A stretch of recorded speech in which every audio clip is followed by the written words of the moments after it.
This channel supports Extra Life in its efforts to raise money for the Children's Miracle Network. For more information about how to donate and join in their efforts, go to the link displayed here.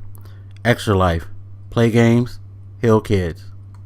What up, everybody? This is your boy Blak Magus, and I'm here with my review, finally, of the Amazon Fire TV. I'm going to be a kind of quick review, as honestly, I actually recorded this review before. I tried to do it through OBS to use the camera and everything, and be more, flashy with the presentation, but OBS trips out on me, and after an hour worth of video content, I get video with no sound because it switched the microphone on me, which fucking sucks. But anyway, Amazon Fire TV HD, I'm sorry, 4K HD, I should say, or however they frame it on this box. It's a long title, but basically the version of the Amazon Fire TV I have has 4K capabilities, which means that the apps that you use, as long as they are 4K compatible, will let you watch content in 4K. And that's pretty much everything as far as I can see.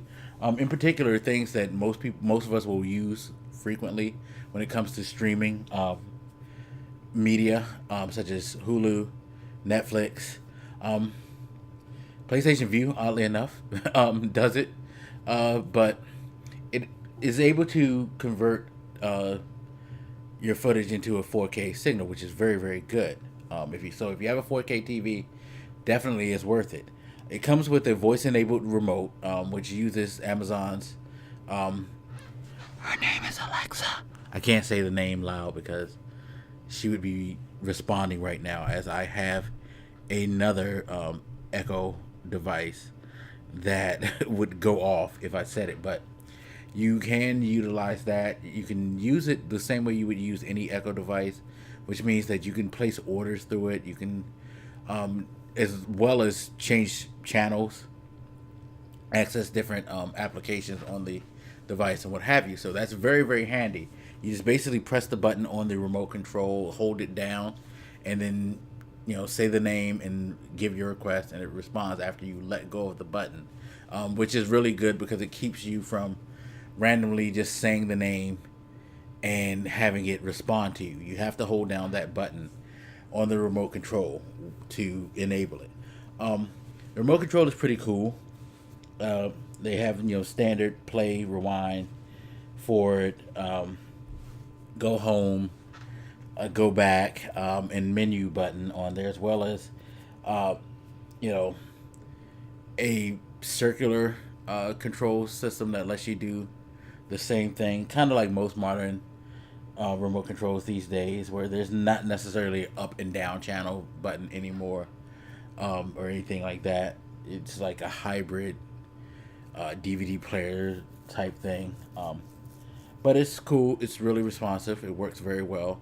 I was more impressed, though, that the voice commands really work, because you can use certain programs, certain applications, especially the major streaming companies tend to let you use voice commands to control them. So I can tell it to go to Luke Cage on Netflix, and it will do that. I can tell it what episode to go to, things like that. So it's very, very convenient in that aspect. Flaws, I would say, is that some of the applications don't run that well. It's more of a problem with the developer of the software rather than the device itself. So it's not really a ding on Amazon or the Fire TV 4K. But that is something to keep in mind, that some of these applications aren't as well made as you would like them to be, and aren't as straightforward. The menu system can be a little confusing on some of them, definitely. And so bear that in mind. But if you're like me, like for me, this was my solution of not using my console as that media hub, because I felt like part of the reason why my previous PlayStation 4 died was because I would use it all the time for my PlayStation View subscription. This eliminates me using that device that I want to use just basically for gaming, as a media device, and it's works well with the TV. All you need is the HDMI port. Plug into an HDMI port and connect it to via your Wi-Fi Although there are adapters that you can get that'll let it be wired. So if you prefer wired, you would just have to pay an extra $20 for the wired adapter. But the Wi-Fi works fine. Good signal. Haven't really had any issues with drop in or drop out, other than when my service Comcast acts a fool. Most of the, like, if it's not the service itself, it generally revolves around my modem, which I've realized I've had issues with my modem router. So that I need to address myself. But the device itself seems very, very solid with Wi-Fi.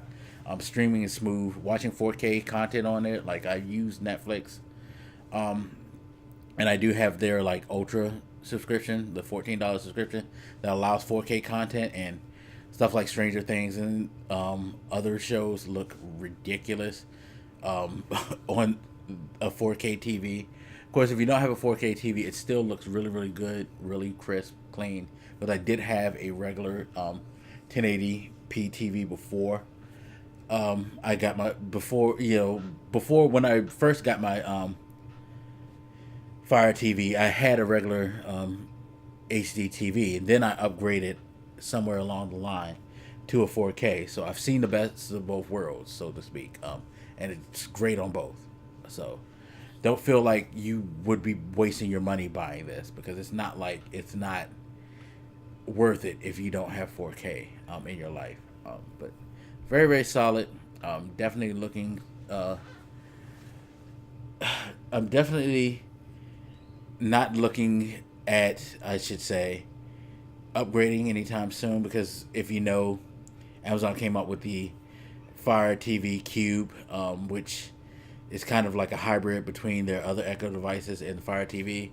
And having looked at that, I feel like that doesn't necessarily do anything significant other than put the voice command in the device itself. So